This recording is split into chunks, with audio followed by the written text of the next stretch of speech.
वरहमतुल्लाहि वबरकातुहू। मेरा नाम मोहम्मद आसिफ है, जो कि मैं कराची PCHS ब्लॉक 6 में रहता हूँ। मैं ट्रांसपोर्ट का काम करता हूँ।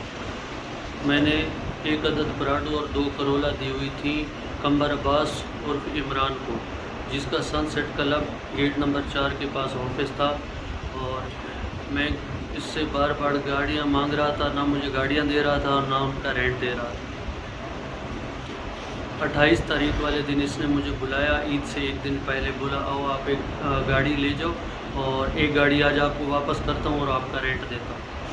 तो मैं 28 तारीख को तकरीबन 4 बजे वहाँ मेरे ड्राइवर ने मुझे छोड़ा, चला गया। मैं वहाँ बैठा उसके ऑफिस में।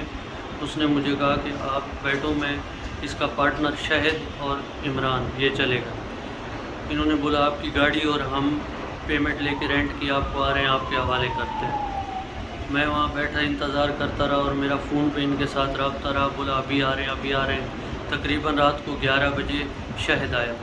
शाहिद ने मुझसे पूछा आपने खाना खाया है? मैंने कहा नहीं खाया।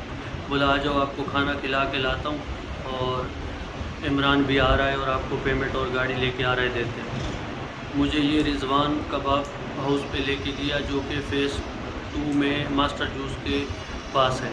वहाँ पे 4 अदद बंदे, एक सुजुकी आल्टो प्राइवेट नंबर और उसमें 2 पुलिस की वर्दी में थे और 2 सिविल में थे। उन्होंने मुझे वहाँ से एकदम उठाया और गाड़ी में बिठाया। गाड़ी में बिठाते ही उन्होंने मेरे मुंह पे मेरी कमीज़ के बटन खोल के मेरे मुंह पे डाल दी और मुझसे मोबाइल फ़ोन भी ले लिया और मुझे सीधा तकरीबन 8 से 10 मिनट उन्होंने गाड़ी चलाई और लेके एक नामालूम जगह पे चले। वहाँ उन्होंने मुझे जाते ही तशद्दुद किया, मेरे जिस्म पे सारे निशानात हैं। और उसके बाद वो चले गए। एक बंदा मेरे पास छोड़ गए पुलिस की वर्दी में, जिसको मैंने सुबह तकरीबन 5 बजे बोला मुझे वज़ू करना है, नमाज़ पढ़नी है। तो वो आया तो उसने अंदर कमरे में जहाँ रखा हुआ था वहाँ पे वाशरूम नहीं था। वो बाहर मुझे वज़ू करवाने गया तो मैंने देखा तो वहाँ पे लिखा हुआ था Gizri police line, police station. तो आगे बाइकें भी खड़ी हुई थी कमरे के आगे बहुत ज़्यादा। मैंने कहा कि चलो पुलिस में हूँ, पुलिस स्टेशन में हूँ। मैंने वज़ू किया। ईद का दिन था, जो कि मेरे बच्चे मेरा इंतज़ार करते रहे। मेरे छोटे छोटे बच्चे हैं, ना मुझे इन्होंने ना कोई आया। वही एक बंदा, मैं उसको बोलता था मुझे मेरा फ़ोन, मुझे मेरी बात करवाओ, मेरी अम्मी से करवाओ, मेरे घर वालों से।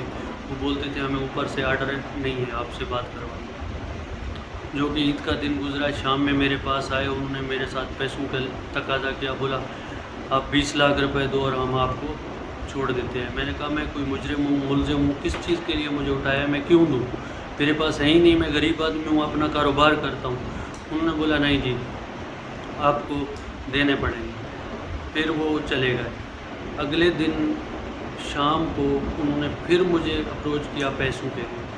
तो मैंने कहा कि थोड़े बहुत अगर बोलते हैं तो डर के मारे मैंने कहा मैं देता हूँ। उन्होंने कहा चलें आप 5 लाख रुपए दे दो। मैंने कहा ठीक है। बोला आपको फ़ोन देते हैं, आप मंगवाओ। इतने में जो मुझे मोबाइल देने लगे, फिर एक देने लगा, दूसरे ने ले ली। और अगले दिन, उस दिन जुम्मे का दिन था और उन्होंने फिर रात को मेरे घर वालों ने थाने के आगे जाके एहतजाज किया, एप्लीकेशनें दी डिफेंस थाने में। उन्होंने नहीं ली, उन्होंने टीपू थाने भेजा। टीपू थाने में हमने रोज़नामचा करवाया, लेकिन उन्होंने बोला हमारा केस नहीं है, आप डिफेंस थाने जाए। फिर डिफेंस थाने वो जाते थे, वो SHO भगा देता था, बोलता था यहाँ कोई ऐसा मामला नहीं है। उसके बाद इन्होंने मुझे तकरीबन रात को 12 बजे इन्होंने बोला कि हम आपको इमरान के हवाले करते हैं। मैंने कहा मैं इमरान के हवाले क्यों हूँ? मुझे मेरे घर वालों को बुला के उनके हवाले किया है। उन्होंने उसके बावजूद भी मुझे ज़बरदस्ती वहाँ फिर मेरी आंखों पे पट्टी बांधी और मुझे निसार शहीद पार्क के साथ नादरा का दफ्तर था पुराना, उसकी पार्किंग में इमरान अपनी गाड़ी में अपने पार्टनर शाहिद के साथ खड़ा हुआ था। आंखों पे पट्टी बांधी, उसकी गाड़ी में फेंका और वो चले गए। और उसके बाद इमरान ने मुझे कराची फूड्स पे जाके मेरे बहनोई अंसर को फ़ोन किया कि मैं आपका बंदा लेके आ रहा हूँ, वो अपना बंदा ले जाओ। उसने मुझे अंसर के हवाले किया। लिहाजा मेरी IG सिंध गुलाम नबी मेमन साहब से हाथ जोड़ के रिक्वेस्ट है, जावेद आला मोटो साहब से, DIG इरफान बलोच साहब से मेरी रिक्वेस्ट है, DG रेंजर साहब से, CM सिंध साहब से, chief justice of Sindh, chief justice of Pakistan, तमाम आला ओहदेदारान से میری درخواست ہے یا تو ہمیں گلا گھونٹ کے مار دیا جائے یا ہمیں ایسے پولیس جو کہ ہماری محافظ ہے اور ہمیں اغوا بھی کر رہی ہے، ان سے ہمیں نجات دلائی جائے اور مجھے انصاف چاہیے۔ جزاک اللہ۔